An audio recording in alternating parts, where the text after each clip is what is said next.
We bring you the strongest and most famous scenes from popular movies with the name of each film. Do not miss any moment of this fun. The best is yet to come. A girl found a hand grenade on the beach, picked it up, and started playing with it. Her mother was still lying comfortably under the sun. One of the lifeguards noticed that the girl was about to pull the safety pin out of the grenade. He ran towards her, but it was too late. The girl had already pulled the pin out. Without hesitation, the lifeguard rushed towards her, snatched the grenade out of her hand, and threw it with all his strength into the sea. The tourists present were shocked. The girl's mother immediately lifted her daughter up, but soon noticed that another boy was also carrying a grenade. The lifeguard calmly took the grenade from him and buried it under the sand. The lifeguard realized that this beach might have once been a battlefield. He immediately got everyone off the beach and called the police. Fortunately, no incidents happened. The situation was completely under control. Meanwhile, on another beach, a man got stuck in the sand. He was slowly sinking to the bottom. He screamed at the top of his voice, calling his friends, but they thought he was joking. But his panic was real. He shouted, "I'm not joking, I'm really stuck." Only then his friends realized that the situation was dangerous. They quickly ran towards him, but the sand was constantly collapsing. No one dared to come too close. One of the friends threw a towel at him, and the man grabbed it tightly. They tried with all their might to pull him out, but to no avail. He was still diving. Suddenly, his hand slipped and the towel fell. Everyone panicked. The man began to accept the idea that he might die. At that moment, a lifeguard arrived on a motorbike. She told her friend, who quickly called the local rescue team. The lifeguard ran towards the beach and reached the man at the last moment. She placed a board on the sand and stood on it. Her partner helped her using a skateboard from behind. The lifeguard grabbed the man's hands. The friends tried with all their might to pull him out, but he did not come out at that moment. Only half of his head was visible, and he was still diving deeper. Then, one of the friends took out a plastic tube from the motorbike and quickly put it in the man's mouth so that he could breathe. The lifeguard was also diving while trying to pull him out, but in the right time arrived. The rescue team acted quickly. He inserted a steel cable into the sand and tied it to the man's arm. Then the cable was pulled from the other end.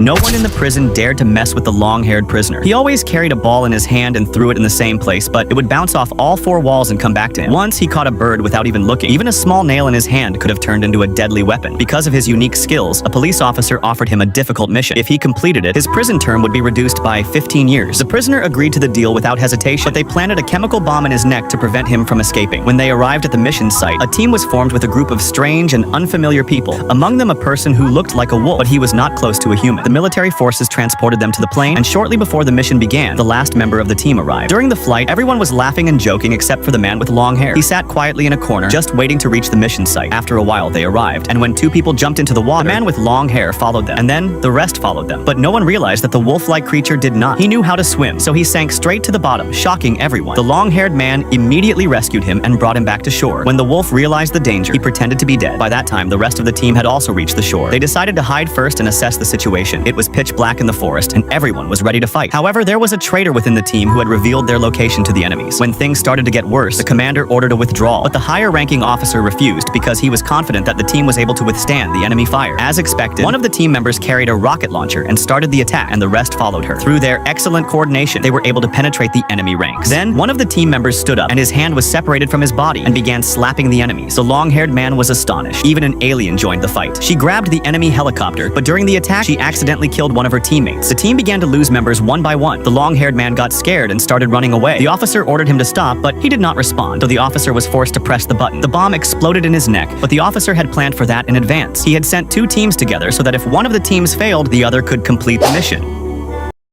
One day, a girl came to the bus stop in the rain because she did not have an umbrella. She was seen by a man who was a member of a gang, and he was carrying an umbrella. He asked her to stand next to him so she could be sheltered from the rain, but she refused. He offered her the umbrella again, but she refused for the second time. Then he insisted strongly, so she agreed immediately and took the umbrella from him. She asked him about himself, and he told her that he would be fine. Moments later, a friend of the gang member arrived and asked him about his umbrella, so he pointed to the girl, saying that he had given it to her. The friend looked at the girl and told her directly, "Young lady, never accept anything from strangers." This man is a big gang leader, but the girl mocked him and said, "You look more like a gangster than he does." His friend laughed at him. Moments later, the bus arrived and the girl got on. While thanking the man who gave her the umbrella and saying goodbye, she left, and the gang member returned to his base sitting with his friends until he noticed on the news a report about a girl who had been killed under mysterious circumstances. What caught his attention in the television report was that the umbrella the girl had was the same one he had given her earlier. He immediately realized that the girl who had been killed was the same one he had met in the rain, so he ordered his gang members to get up quickly to search for the man who had killed her. Do you think he will be able to catch the girl's killer?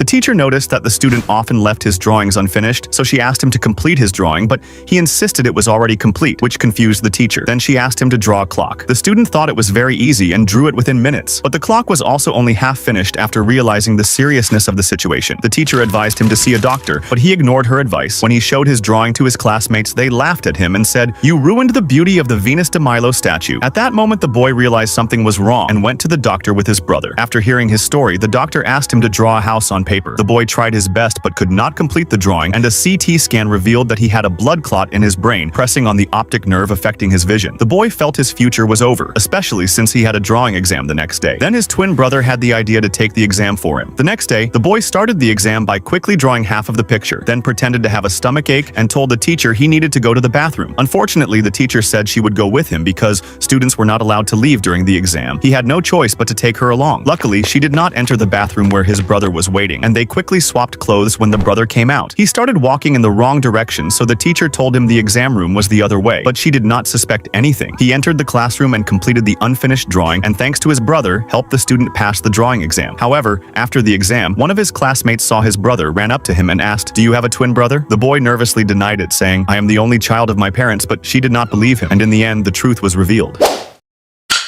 The boy could not afford to buy a football, so he practiced his moves using mangoes. The children made a ball from clothes and socks, and the alley became their field. In this way, the boy's skills developed quickly, and he began to love football more than anything else in the world. One day, while he was on the rooftop listening to the commentary of a final match Brazil lost, when he heard that, he cried in sorrow and promised his father that one day he would make Brazil win the World Cup. The next day, the boy and his friends went to play a match. They did not even have shoes, and their shirts were made from bed covers. The spectators mocked them, and to save their pride, they found some old football shoes that had been thrown away. They did not fit their feet, which spoiled their movement and made them fall again and again. By the end of the first half, they had already conceded 4 goals, and the opposing team continued to laugh at them. The boy was filled with anger, but as soon as he saw his father, he took off his shoes and started playing barefoot. Using his special Ginga skills, he controlled the ball, dribbled past everyone, and scored a goal. When his teammates saw that, they were inspired and also removed their shoes. The boy then played with complete freedom and scored goal after goal. Although the team lost by just 1 goal, they won everyone's hearts and received loud applause. After the match, a talent scout gave his father a recommendation card. The boy joined Santos Football Club, but he was not happy because the club preferred the European style of play. The coach did not allow him to use Ginga, and this broke the boy's confidence. He could no longer play naturally, and since joining the club, he had not scored a single goal. He began to doubt himself, and that night he packed his bags, deciding to quit football and return home. At the station, he met the same old talent scout who told him Ginga is the soul of Brazilian football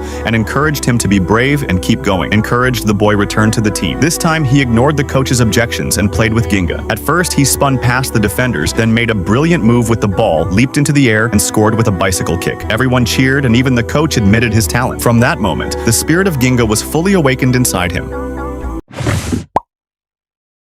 The prisoner noticed something strange. He saw that whenever an old prisoner in front of him ate pasta, he would quietly drop one piece of pasta on the ground. And when the prisoner looked down, he realized that the old man was feeding a mouse. In fact, the old man had been sentenced to life in prison and was planning to escape with the help of the mouse. And when Morris saw this, he also got an idea. One day during lunch, while the guards were busy with something else, Morris quietly bent over and slightly bent his spoon, then told the officer the spoon has become bent. I can't eat with it. And with this excuse, Morris got 2 spoons instead of 1 and secretly hid one of them. At night, he lit a fire in his cell and made a sharp tool from the spoon, and when the tool was ready, he began to dig a hole in the wall. But at that moment, a guard was approaching the cell and Morris didn't know it. His friend signaled to him, so Morris quickly hid the dug-up dirt behind a box, left the tool there, and calmly lay down on his bed. Luckily, the guard didn't see the tool and suspected nothing. The next day, while digging, Morris discovered a thick iron mesh behind the wall, which worried him a little because now he needed a stronger tool. The following day, he hid a piece of iron with him, but that day, all the prisoners were being searched. When leaving, and when Morris passed through the metal detector, it beeped. The guard stopped him, and Morris handed the piece to the officer without hiding anything, as the real piece was hidden inside his shoe. With the help of a strong metal blade, he was able to cut the mesh, and after that, Morris made a dummy resembling himself using wet newspapers and old clothes, painted it with colors similar to human skin, pulled out some of his own hair, and glued it to the dummy's head to make it look realistic. He then placed the fake dummy on his bed and tried to escape through the tunnel, but the real problems were about to begin. When a prison officer came to inspect the cells, Morris's friend kept calling out to him, but he was busy climbing the prison roof. When the officer looked inside the cell, he thought the prisoner was sleeping, but his baton fell from his hand and made a loud noise, and when the prisoner didn't move despite the the loud sound, the officer became suspicious and tried to look inside the cell by reaching his hand in. But by that time, Morris had already returned to his bed because he wanted to help his friends escape as well. The next day, the warden began to suspect something and searched Morris's cell carefully, but Morris had already painted the tunnel walls with care. At lunchtime, Morris told his friends, "We have to get out of here tonight." And that night, the three prisoners reached the prison roof through the chimney, moving very cautiously and avoiding the searchlights. Then they jumped over the high wires and left the prison. After that, they inflated the life jackets they had prepared beforehand and managed to escape across the sea. The next morning, when news of the prisoners' escape spread, a search was conducted everywhere, but no trace of them was ever found.